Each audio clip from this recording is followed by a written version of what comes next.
వెనక వైపు నుంచి బ్యాగులు ఇచ్చారని నేను చెప్పలా.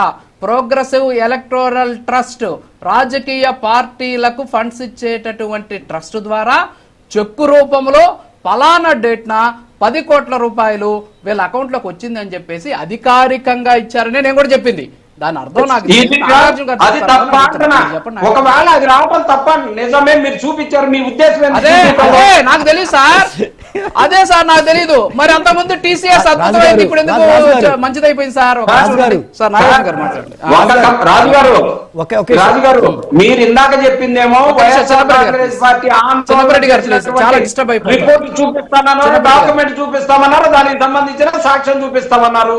అది సరే సరే, ఇప్పుడు నేను ఏం చూపించాలో ఒక పని చేయండి. నేను డిబేట్ ముందు మాట్లాడతా కాదు సార్, డిబేట్ ముందు నేను మీతో మాట్లాడతా కాదు సార్, డిబేట్ ముందు నేను మీతో మాట్లాడతా కాదు సార్, డిబేట్ ముందు నేను మాట్లాడతా కాదు సార్, డిబేట్ ముందు నేను మాట్లాడతా.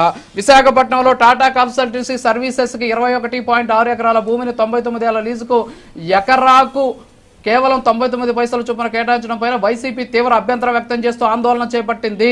దీన్ని భారీ భూ కుంభకోణంగా వైసీపీ ఆరోపిస్తూ ఉంది. వైఎస్ఆర్ కాంగ్రెస్ పార్టీకి సంబంధించినటువంటి సోషల్ మీడియాకి సంబంధించినటువంటి డాక్యుమెంట్స్ మీకు పంపిస్తాను డిబేట్ అయిపోయిన తర్వాత మళ్ళీ ఒకసారి మనం కూర్చుందాం. నాగార్జున గారు ఏదో ఒకటి మాట్లాడి సోషల్ మీడియాకి సంబంధించిన అన్ని కూడా వాస్తవాలేనని మీరు ఇక్కడ ప్రకటించి సోషల్ మీడియాకి సంబంధించినటువంటి అన్ని కూడా వాస్తవాలేనని పంపిస్తాను.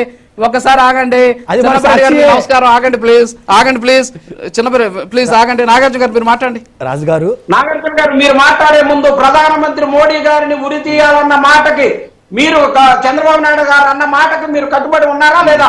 చంద్రబాబు నాయుడు గారు ఇలా మీరు కలిసారు, ఆ ఒక్క మాట చెప్పండి సార్. ఒక నిమిషం ఊరి మళ్ళీ చేద్దాం సార్, ఊరి మళ్ళీ చేద్దాం. అలాగని ఒక నిమిషం మళ్ళీ మాట్లాడతాం ప్లీజ్. రైట్.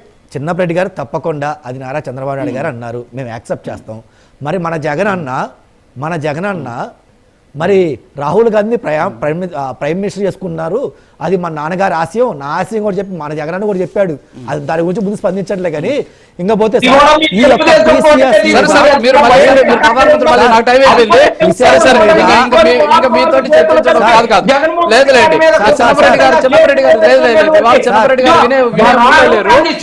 నాగార్జున గారు సారీ అండి, క్షమించాలి.